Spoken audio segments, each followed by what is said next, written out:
O Neymar merece ou não ir para a Copa?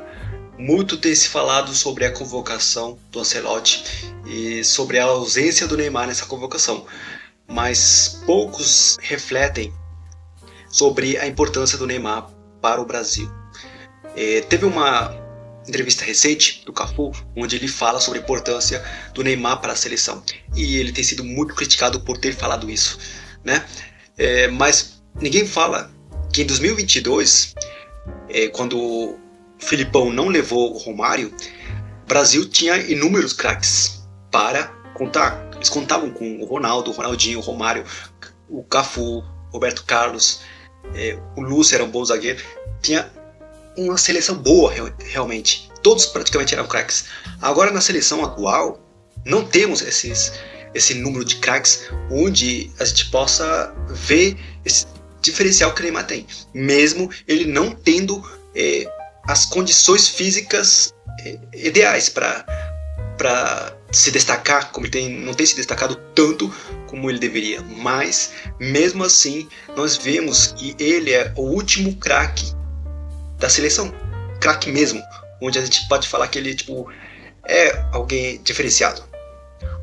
Um dos poucos que chega a ser chegar um pouco, chega na pontinha do Neymar é o Vinícius, mas o Vinícius do Real Madrid, não o Vinícius da seleção, porque o Vinícius da seleção não é o mesmo do Real Madrid, né? Então devemos levar isso em conta. Eu creio que o Cafu tá certo, e eu concordo algumas partes com alguma. Por quê? Algumas partes do que as pessoas falam sobre o Neymar, as críticas, eu até entendo tudo isso. Não acho as pessoas doidas por criticar o Neymar, como o craque Neto e tudo mais. Mas o caso é esse. E o Neymar, querendo ou não, ele é o Messi do Brasil. O Messi foi muito criticado na seleção, antes dele ter ganhado a Copa América, depois da Copa do Mundo. Ele até se aposentou, se não me engano, da seleção, por conta das críticas, mas ele voltou.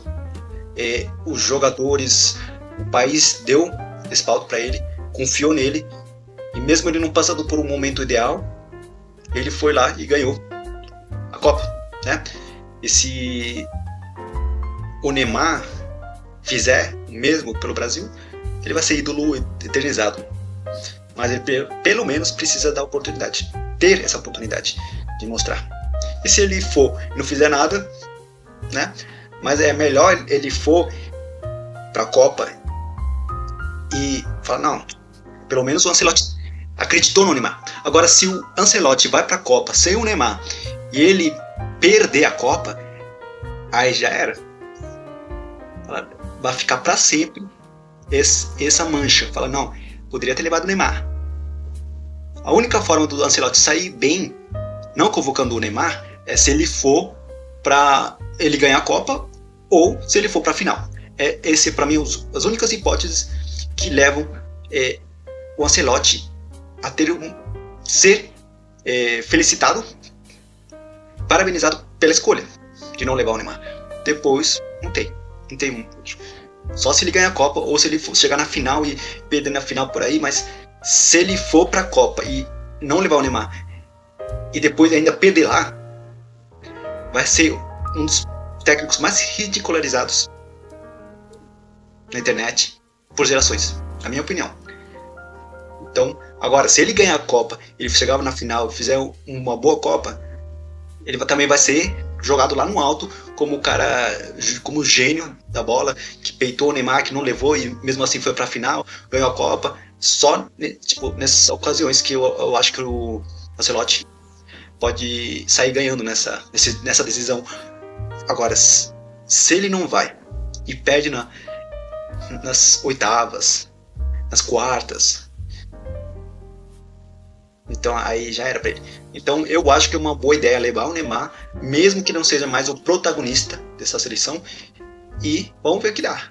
Porque não tem jogadores muito acima do Neymar para falar, o Brasil não precisa do Neymar, né? Então essa é a minha opinião. Eu quero que você deixe a sua opinião aqui nos comentários, curta e fale se você concorda ou não com o que eu falei. Às vezes você tem outro ponto de vista e não concorda, né?